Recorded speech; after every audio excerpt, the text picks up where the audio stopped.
माता सती शिव जी के साथ जा रही हैं, लेकिन हृदय में बहुत चिंता है। विचार करते हुए जा रही हैं। हृदय सोचो समुझत निज करनी, चिंताय मित जाय नहीं वरनी। कृपा सिंधु शिव परम अगाधा, प्रगट न कयो मोर अपराधा। शंकर रोखयव लोकी भवानी, प्रभु मोहि तजहु हृदय अकुलानी। निज यग समुझे न कहत कछु, कही जाई तपई अवाई वयोरय देखाई। हृदय में सोच रही हैं, हृदय अंदर ही अंदर जल रहा है सती जी का। बहुत चिंता है, मुंह उतरा हुआ है और आंखों से आंसू हैं। और मन ही मन सोच रही हैं कि मैंने ना बहुत कपट किया है। और मन ही मन सोच रही हैं कि शंकर की कृपा के इतने बड़े सागर हैं कि उन्होंने अभी तक मेरी गलती का मुझे कोई एहसास नहीं होने दिया।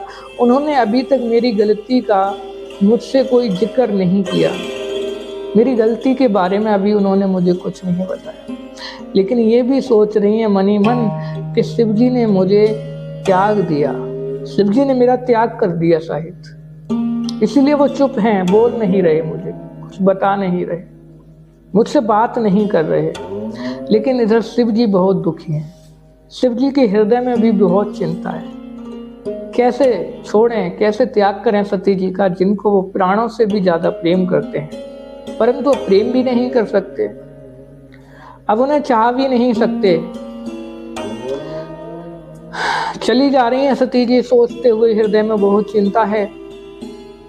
सती ही सचोच जाने वृष के तू, कही कथा सुंदर सुख हेतु। वर्णत पंथ विविध इतिहासा, विश्वनाथ पहुँचे कैलाशा। तह पुनि शंभु समुझ पन यापन, बैठे बट तर करे कमलासन। शंकर सहज स्वरूप संहारा, लागे समाधि अखंड अपारा। सती जी सोच रही है कि शिव जी ने मुझे त्याग दिया शायद। शिव जी ने जान ली मन की बात, सती जी के मन की बात जान ली कि सती जी बहुत दुखी हैं, बहुत चिंता में हैं।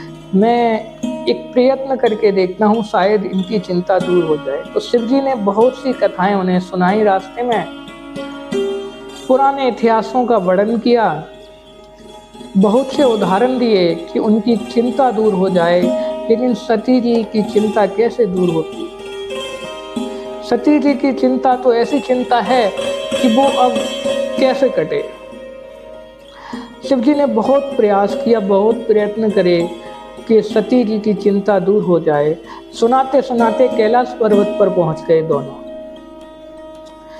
तब शिव जी को अपनी अखंड प्रतिज्ञा की याद आ गई कि ये मैंने प्रतिज्ञा कर रखी है। तो शिव जी बट वृक्ष के नीचे बैठ गए और अपना स्वाभाविक रूप उन्हें याद आया। स्वाभाविक रूप क्या है शिव जी का कि वो ज़्यादातर साधना में ही रहते हैं, ज़्यादातर समाधि में ही रहते हैं। शिव जी का रूप, असली रूप तो यही है कि वो समाधि में रहते हैं, हमेशा समाधि में रहते हैं। तो अपने असली रूप को याद करके अखंड समाधि में बैठ गए, कुछ नहीं कहा, अखंड समाधि में बैठ गए। अब कैलाश पर्वत पर माता सती भी रह रही हैं, भगवान शिव अखंड समाधि में हैं। सती पसई कैलाश तब, सती बसई कैलाश तब, अधिक सोचो मन माही। मरम को मरम न को जान कछु, जुग सम दिवस सिराही। सती जी कैलाश पर रह रही हैं, हर दिन नई विचार आ रहे हैं दिमाग में, हर दिन नई पीड़ाएं।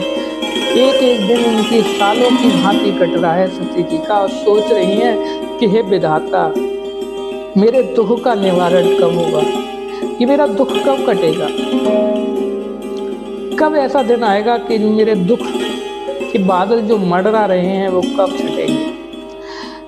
भगवान राम की मैंने अपमान किया है, मैंने रघुनाथ का अपमान किया है, इसी का दुख मैं झेल रही हूँ, इसी का मैं ये परिणाम झेल रही हूँ। ये सोच रही हूँ। नित नव सोच सती उर भारा, कब जे हूँ दुख सागर पारा।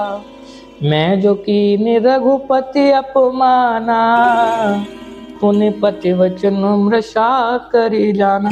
मैंने श्री रघुनाथ जी का अपमान तो किया ही किया, लेकिन अपने स्वामी अपने पति के वचनों का भी पालन नहीं किया, उनके वचनों पर भी भरोसा नहीं किया। शिव जी अब आप ही सोचिए कि सती जी ये सब सोच सोच कर कितनी परेशान हो रही। पश्चाताप तो उन्होंने बहुत पहले ही कर लिया, बहुत पहले ही मान लिया कि उन्होंने गलती करी है और पश्चाताप में ही जी रही हैं। भगवान शिव समाधि में बैठे हुए हैं, वो अकेली हैं कैलाश पर और दिन प्रतिदिन चिंता में डूबी जा रही हैं, चिंता में खोई जा रही हैं और सोच रही हैं कि विधाता हे रघुनाथ, ये मेरी चिंता कब दूर होगी, ये मेरा दुख कब दूर होगा। ये कथा इस पार्ट में थी, अगले पार्ट में आज से आगे की कथा लेकर आऊँगा। जय जय श्री राम, राधे राधे सभी।